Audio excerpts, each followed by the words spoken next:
Bismillahirrahmanirrahim. Assalamu alaikum. This is me, Sumaira Saleem. You are watching DESI TV USA. Let's see what's happening in the world.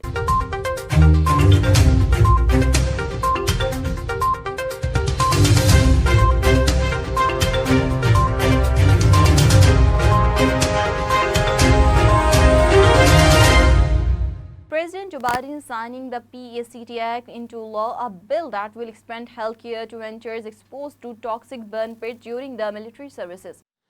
Today, we received news that our economy had 0% inflation in the month of July.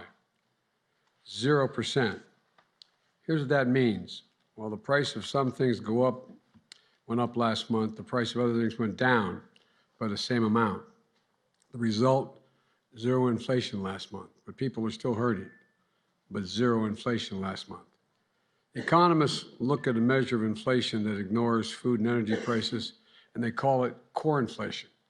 That's about the lowest amount in several months. When you couple that with last week's booming jobs report of 528,000 jobs created last month and 3.5% unemployment, it underscores the kind of economy we've been building. We're seeing a stronger labor market where jobs are booming and Americans are working, and we're seeing some signs that inflation may be beginning to moderate.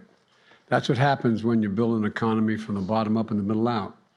The wealthy do very well and everyone has a chance.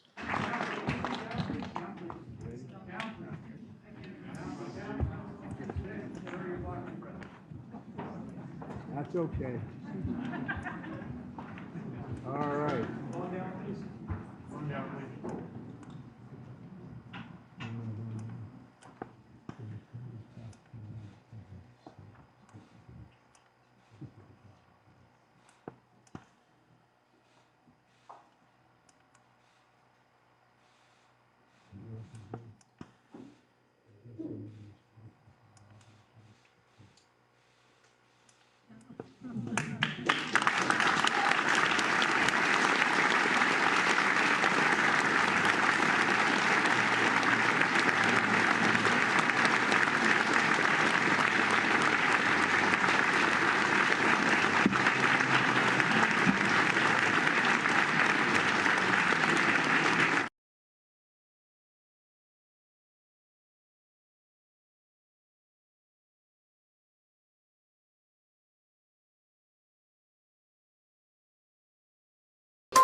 House Speaker Nancy Pelosi is holding a press briefing with the congressional delegation to speak on her recent trip to Asia. She will also address her visit to Taiwan, which sparked military warning from China. To get their appraisal of the situation in the region, the Asian Pacific, and also to pay our respects to our men and women from which we did there, and we did in the countries that we visited, especially in Korea and in Japan. And in Korea, we had the privilege, led by the General of the Commonwealth, to go to the DMZ to get an up-to-date current report of the North-South dynamic in Korea. It was interesting to me because I've been to Pyongyang, I've been to North Korea. It's a horrible place, but again, we were seeing where at the border how things were going. So for these and other reasons, we were very honored to be received. We thanked our host of the host countries. We spent a good deal of time in an interparliamentary way in every country with their speakers and that. And again, we thank our embassies and our diplomats who represent us so well and who made our visit such a success. Just close by saying two things. When we were in Japan, we were beautifully welcomed at the Diet. We went there to pay our respects to Prime Minister Abe, who was a friend of America, and they had their tribute. They'll have more, but this one they invited us to. It was very sad, but again, a connection between our two countries. And in closing, I just want to thank our president. He has been a president for peace, for security, for economic growth, for good governance, and we're very proud of his initiative, which was the main purpose of our visit and our timing. With that, I want to yield to our distinguished chair of the Foreign Relations Committee, that's the Senate, the Foreign Affairs Committee, and the place where so much of all of this begins, to praise him for his commitment to our security, our economic success, and good governance.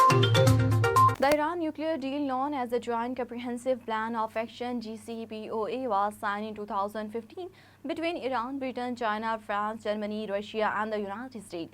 In the deal, sanctions were eased against Iran in exchange for curbs on the nuclear program. But in 2018, Washington unilaterally separated itself from it, after which Iran also accelerated its nuclear activities. Iran's top nuclear negotiator has returned to Tehran for consultation. Iran nuclear talk over EU's final draft under consideration. 3 Turkish companies managed to make their place in the list of 100 largest defense companies in the world. Turkey's largest defense company, Asilians, managed to make its place in 49th place, Turkish Aerospace Industries at 67th place, and the Rocket Sun as 86th place. China Wednesday delayed a proposal by the United States and India seeking to sanction a top Jaish-e-Mohammed commander at the UN Security Council, diplomats said. India and the United States wanted Abdul Azhar to be subject to a global travel ban and acid freeze. Such a move has been agreed by all 15 members of a Security Council Sanctions Committee. We place a hold because we need more time to study the case. Placing holds is providing for by the committee guideline, and there have been quite a number of similar holds by committee members or listing requests.